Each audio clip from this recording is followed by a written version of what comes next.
Lepo pozdravljene, drage članice Gibanja Spremembe Vredna. Danes imamo na vrsti webinar Upravljanje s časom. Razlogov za to, da sem se odločila pripraviti za nas tale webinar, je več.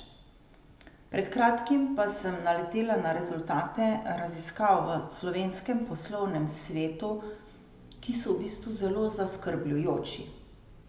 Dovolite mi, da vam glavne izsledke te raziskave tudi predstavim. Kar 54% vodilnih v naših podjetjih dela več kot 10 ur na dan. 71% zaposlenih si delo običajno nese tudi domov. 75% zaposlenih ponoči v sanjah podoživlja svojo službo. 64% zaposlenih ima občasno obdobja nespečnosti zaradi časovnih stisk v službi. 61% zaposlenih je že večkrat odpovedalo ali pa prestavilo svoj dopust. In pa 74% vodilnih doživlja občuti, da nimajo časa za svojo družino. Drage moje, to je glavni razlog, zakaj prihajamo do ugotovitve, da moramo bolj učinkovito upravljati s svojim časom. Verjetno se je že marsikateri od nas kdaj zgodilo, da nismo opravile vseh nalog, ki smo si jih za določen dan namenile. Meni se vsekakor to že je zgodilo. In običajno to pomeni, da ne uspem opraviti kakšne naloge ali aktivnosti, ki sem jo načrtovala s svojo družino. Si predstavljate žalostne očke, vaše recimo 6-letne hčere, ki vas veselo čaka doma, da pridete iz službe, da boste spekle piškote, za kar sta se dogovorile včeraj. Ni lepo, ko pridemo domov, pa se nam zgodi, da moramo reči, da to žal danes ne bo mogoče, ker smo se predolgo zadržale v naši službi. In namen našega današnjega webinarja je, da si bomo bolje organizirale čas na delovnem mestu, zato da bomo bolj srečne in zadovoljne, ne samo na delovnem mestu, ampak tudi doma. Dovolite mi, da sedaj predstavim še sebe. Sem Helena Poličnik, vaša ambasadorka. Za mano je 13 let delovnih izkušenj v podjetju, ki se je ukvarjalo z ekologijo, kjer sem bila na delovnem mestu raziskovalke in vodje projektov. Zadnjih 5 let pa sem na delovnem mestu vodenja projektov v večjem podjetju za proizvodnjo gospodinjskih aparatov. Se pravi, sem na delovnem mestu, kjer se od mene pričakuje večja organiziranost mojih nalog. Hkrati pa sem tudi žena, mama, hčerka, teta, sestra, prijateljica. In tudi vse te moje vloge rabijo moj čas. In tudi tega si moram zorganizirati tako, da je zame in za vse okoli mene najbolj prav. Danes se bomo torej pogovarjale o organizaciji našega časa, o upravljanju z našim časom na delovnem mestu. Najprej sem izbrala upravljanje s časom na delovnem mestu ravno zato, ker je to manj osebno področje in je o tem najlažje govoriti. In tudi najlažje prepoznati potrebo po tem, da moramo začeti s svojim časom bolje upravljati. Ampak, saj vemo, naše osebno in poslovno področje se zelo prepletata. Če bomo mi uspeli narediti premik v našem poslovnem področju, upravljati čas v službi, bomo avtomatsko to našo organiziranost prenesli tudi na domače okolje. Ljudje smo si zelo različni po naših karakterjih. To je nekaj, kar smo podedovali po genih, smo se priučili skozi opazovanje svojih staršev in svoje okolice, ko smo bili otroci. Nekateri smo že po naravi takšni, da vse svoje aktivnosti, ki jih želimo narediti, moramo planirati, si jih zapisati na list papirja. Drugi so takšni, ki si mogoče nek seznam opravil, to-do listo, kot ji rečemo, naredijo samo v glavi. Spet tretji pa so takšni, ki nimajo nobenih priprav, nobenih seznamov, ampak delajo, sledijo toku dogodkov na delovnem mestu in delajo, kar pač tisti dan pride. Tudi delovna mesta so različna, da smo si na jasnem. Ena delovna mesta zahtevajo več organiziranosti in več planiranja od drugih delovnih mest. Glede našega karakterja in tega, kako se obnašamo, vse lepo in prav. Smo takšni, kot smo do trenutka, ko je pa od nas pričakovano, da bomo dali nekaj več. Da moramo opraviti več in da bo naša delovna učinkovitost višja, kot jo mi imamo danes v tem trenutku. Takrat pa moramo začeti planirati. Zato, da pa mi ugotovimo, ali smo uspešni pri upravljanju s svojim časom, pa si lahko postavimo 3 zelo preprosta vprašanja. Ali vem, kako efektivno ovrednotiti moje naloge, glede na njihovo pomembnost in nujnost? Vemo? Super, kljukica. Če ne vemo, to pomeni, da imamo možnosti in potrebo po tem, da svoj čas začnemo bolje upravljati. Drugo pomembno vprašanje. Ali vem, koliko časa porabim za vsako izmed nalog? Vem? Super. Če ne vem, je že malo rdečega alarma. Mi moramo vedeti, koliko časa za vsako nalogo potrebujemo, če želimo predvideti, kdaj bo ta naloga končana, oziroma koliko nalog lahko v posameznem dnevu opravimo. In še tretje pomembno vprašanje. Ali moram delo opravljati še doma, zato da je narejeno do konca? Če to ni potrebno, odlično, kljukica. Ne rabimo mogoče nič spremeniti pri upravljanju s svojim časom. Če pa ga moramo nositi domov, tako kot tistih 71% ljudi v Sloveniji, kar statistika kaže, da delo nosimo domov, pa to pomeni ne samo, da imamo prostor za izboljšave, ampak da moramo nujno narediti nekaj na tem, da bomo izboljšali upravljanje s svojim časom.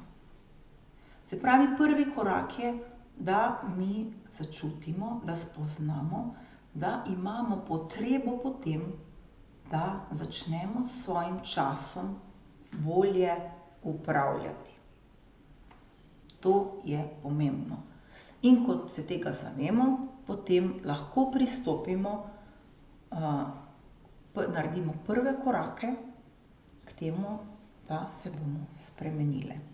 In začnemo načrtovati. Ko mi načrtujemo svoje naloge in svoja opravila, je najbolje, da na list papirja narišemo preprosto matriko. List razdelimo na 4 dele in v prvi kvadratek napišemo vsa opravila, ki so nujna in pomembna. Se pravi, morajo biti nujna in pomembna. In potem jih nanizamo. V ta nujna in pomembna opravila lahko napišemo tudi opravilo, ki ni nujno povezano z našo službo, z našim delovnim časom ali pa delovnim procesom.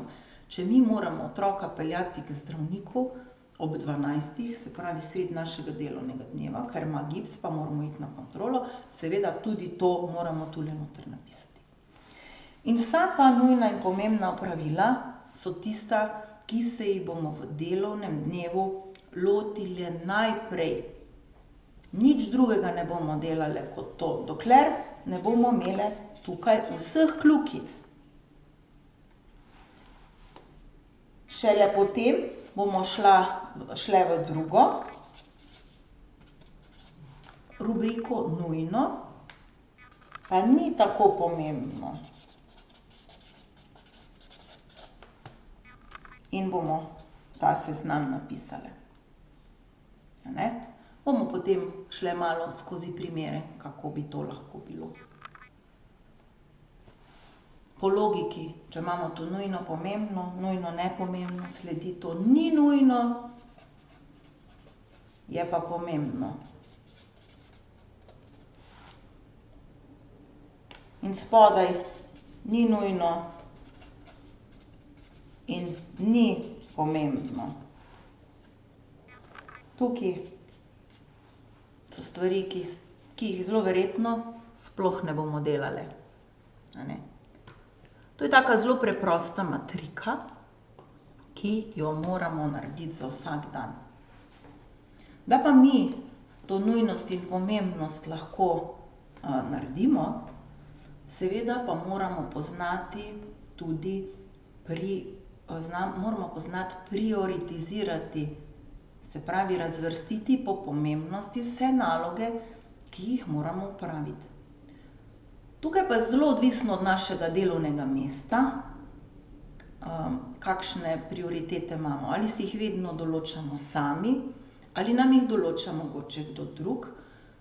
Lahko so naše naloge in dela zelo, zelo povezane s strategijo našega podjetja in z doseganjem ciljev, ki jih postavlja najvišji nivo vodenja v našem podjetju.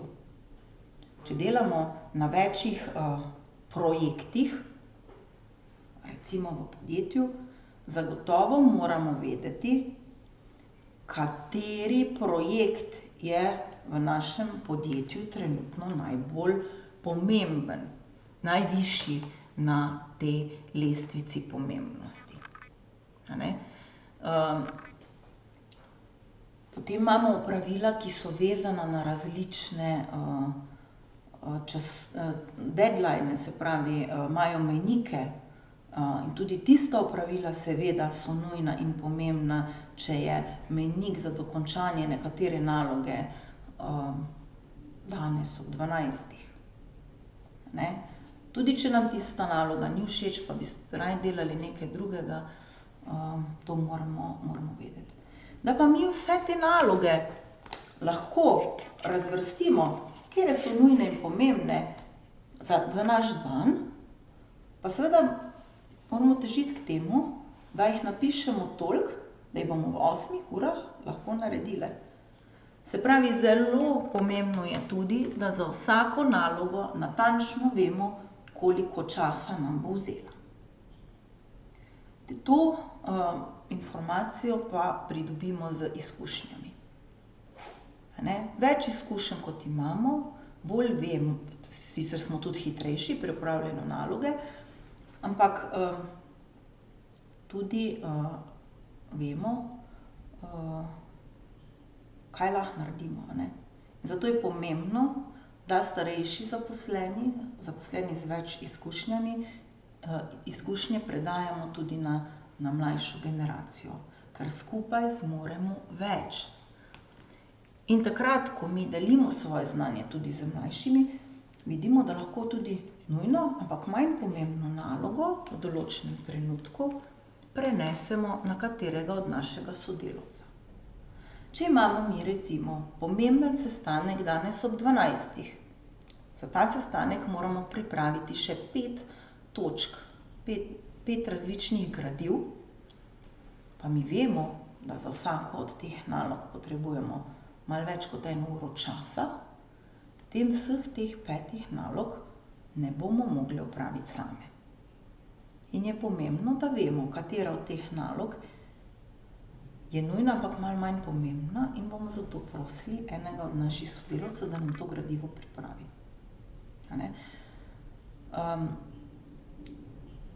Da pa mi lahko ta seznam, ki smo ga pripravili, učinkovito potem tudi uporabljamo, pa seveda zelo pomembno to, da se tega načrta, ki smo ga pripravili, tudi držimo. Kaj želim povedati je, da se moramo naučiti tudi reči ne. Tendenca zelo veliko naših nadrejenih je, da nam tudi tekom dneva dajejo nove in nove naloge in zadolžitve. In takrat, če imamo mi na temle seznamu že za 8, mogoče celo za 9 ur nalog, mi moramo našim nadrejenim, ko pride za novo nalogo, povedati, da ne moremo tega danes opraviti, zaradi tega, ker imamo na seznamu že to in to nalogo. To se vedno odnese. Če je ta nova naloga, pa seveda za podjetje pa na najvišji stopnji pomembnosti, bo nadrejeni v tem primeru, če bomo mi povedali, da te naloge ne moramo opraviti, skomuniciral in bomo mi morali prilagoditi seveda svoje naloge. Ampak zelo verjetno pa je, da bo rekel, v redu, potem pa opravi to do jutri. In zato je pomembno, da se mi naučimo skomunicirati in reči ne. Vsem nam se verjetno zdi, bom spremenila, verjetno se je že marsikomu od nas zgodilo, da smo se jezili na kakšnega obrtnika, ki smo ga najeli za kakšno delo doma. Nam je, ne vem, smo se dogovorili, da pridejo čez 14 dni belit hišo. Potem pa ne pridejo, in smo mi jezni in vedno rečemo, pa bi mi vsaj takrat povedal, da ne more, pa bi jaz potem planirala, da bo prišel čez 3 tedne, ne pa da mi je obljubil, zdaj pa imam jaz dopust, pa sem vse splanirala, zdaj ga pa ni.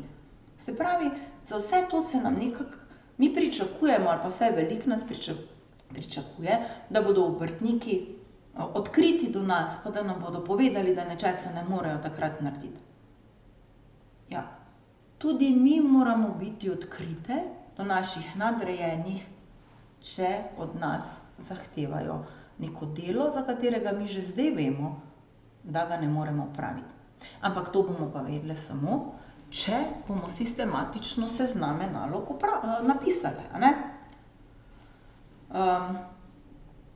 In takrat še ena stvar je zelo pomembna, da delamo eno stvar naenkrat. Ne multitasking, to se ne obnese. Mi moramo eno nalogo zaključiti in potem se lotiti nove. Ker samo tako bodo naloge opravljene.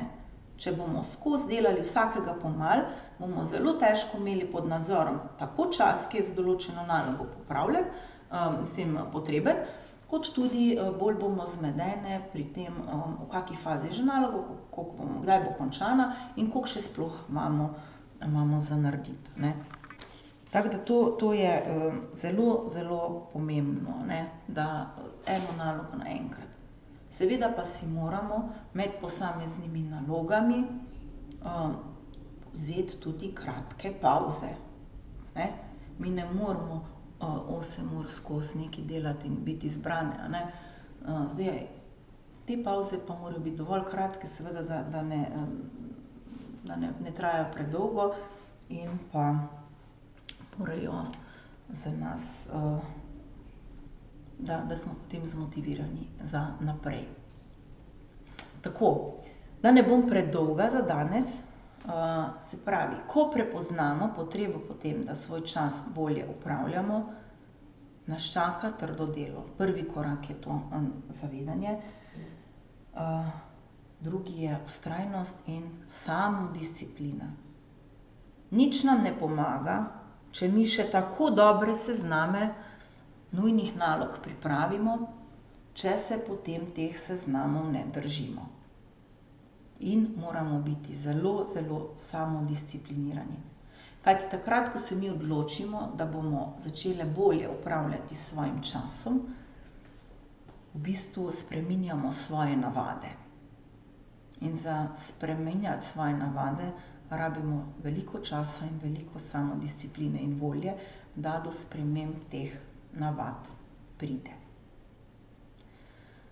Drage moje, naj bo za danes dovolj. Upam, da sem vam vsaj malo dala zamisliti, da z upravljanjem svojega časa na delovnem mestu smo lahko bolj učinkovite in zato bolj zadovoljne, bolj srečne, z manj stresa. Drugič pa se lotimo drugih tem. Hvala!